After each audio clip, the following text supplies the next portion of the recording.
mbaa yéen a nga ca taxawaay daal nekkatul benn ci ñuy sekk dialogue politique bi ci réew Sénégal te dañuy organiser élection ci réew mi moo leen xaajale ginnaaw ñàkk déggoo gu yaatu gu am ci ni nga xam ne moo jëm ci cumul de fonction yi maanaam nekk président ba noppi nekk njiitu parti dialogue politique bi soobuwaat na ci geneen jafe-jafe bi la yoon nag samp geneen kudul Aly Ngouille Ndiaye moom boppam ba noppi tëddee njaaxaar naay dañuy sàkku ngir mu doxal ci élection yi enquête ne en tout cas njiiti réew mi atub 2018 waxoon na ni jëwriñ gu ñu dénk wàllu biir réew mi karange gi di Aly Ngouille Ndiaye duñu ko soppi maanaam du ko dindi te loolee xamaloon ne askan wi ne du ko def ba muy ñetti yoon Déthié Fall bokk ci opposition bi ne lu muy sàkk mooy ñu samp ab kilifa goo xam ne farul kenn te ñëpp xam nañu ni maanu teem nag foo ko natt weesu na ko ngir mu organiser élection yi Cheikh Sarr ci majorité bi la bokk ne mboolem démocratie yaat na wërngal këpp gouvernement bi mooy organiser ay élection société civile bu Sénégal ni ab système gu yees nag la ñu war a samp ci mim réew système boo xam ne jëri gu ñu dénk wala biir réew mi karange gi da ciy bokk DGE da ciy bokk ak Sénat bu ko defee coow li nga xam ne moo am ci organiser élection ci réewum Sénégal jeex fi tàkk Sud Quotidien la coow li kay jeexagul ndax acteurs yi nga xam ne ñoo sekk dialogue politique bi jamono ji déggoo amul seen diggante la tribune ne Karim Wade Ibn Abdoulaye Wade daanaat na beneen jëli état bu Sénégal yëglekaay bi xëy dippee ko Karim puissance 10 maanaam fukki jëli yoo xam ne doon na ko état bu Sénégal ca bitim réew ba tax ñi koy loyol yëgal seen baat ba noppi fëgg seen dënn ginnaaw jël bi ñu daanaat état bu Sénégal ca bitim réew le témoin ne diggante Karim Wade ak état bu Sénégal fukki combat la ak fukki défaite waaye loolee lépp nag ci bitim réew la xewee état bu Sénégal lépp luy projet ñu amee ci bitim réew da cee daanu ba xalangu maître Demba Ciré Bathily ak i gaayam ni état bu Sénégal la ñu bëggoon daal am nañu ko ndax seen xemem teef moo doon génnee Karim Wade ci jongantey palam njiite réew yi ñu génn te loolee am nañu ko ginnaaw kaaw Karim Wade laas ma nga ca beneen kaaba Khalifa Ababacar Sall maire bu Ndakaar ba woon ginnaaw ba nu ko dindee ci bopp maire bu Ndakaaru ak daan yi lalu woon ci kawam ci lu jëm ci coowal caisse d'avance gi ci maire bu Ndakaaru moom Khalifa Ababacar Sall ma ngay wër mbeddi Ndakaaru yi ngir delloo njukkal militant ak xarit ak am di jàmb yi nga xam ne ñoo ko doon jàppatang ginnaaw bu mu nekk ci jafe-jafe ak état bu Sénégal askanuk Fula doog Tambacounda ci nen lañu toog coronavirus moo fa jaar Vox Populi ni gouverneur bu Tambacounda lu toll ci fukki touriste ma nga leen quarantaine jamono ji ak yeneen i fanweeri doomu aadama yoo xam ne te campement bu gulum lañu nekkoon ñaari gox yépp nag muy Tambacounda wala Kolda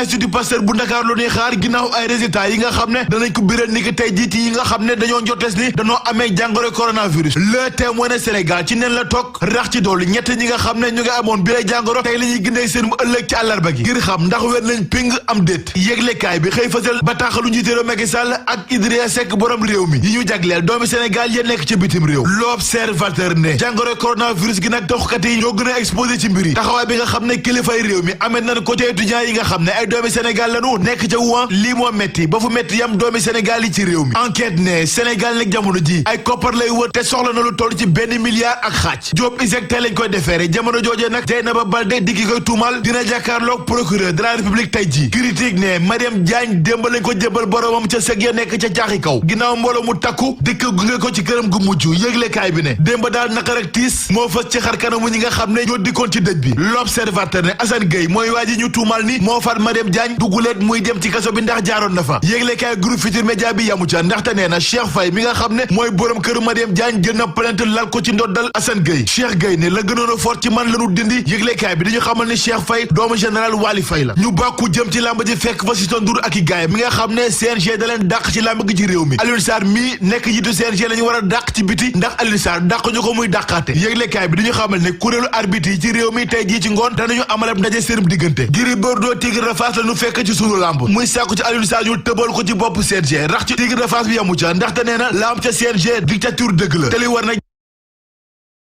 jamono ji mooy tasar CNG wala Alioune Sarr jóge ci bopp bi ndaxte nee na dàq arbitre ci làmb gi ci Sénégal réer mënu koo gën a rëy jëf mënu la gën a rëy jëfu Miya Ndiaye ca ñaaxaar libération diggaat ak ñun ci mbiri na mu demee dëgg ak la ci am yëglekaay bi ne Miya Ndiaye jëf gi mu def lépp ab bu xaaba moo nekk ci ginnaawam te service tar yàq bi jàpp dëkk bu tedd ci réew mi lañu ko tege loxo ba fëgg ko mandat de dépôt démb te saa su nekk da doon wax naan Miya Ndiaye bu dee fàttaloo ab gune bu la yeboo nga xam ne doo mës a tàggale koog jinne yi ci réew mi yëglekaay bi ne kon coowal gune gi coowal jinne kon moo ci laxasu loolee tax ba yëglekaay bi ne Miya Ndiaye ak bu xaaba bii lépp ñu ngi ci loxo yoon jamono ji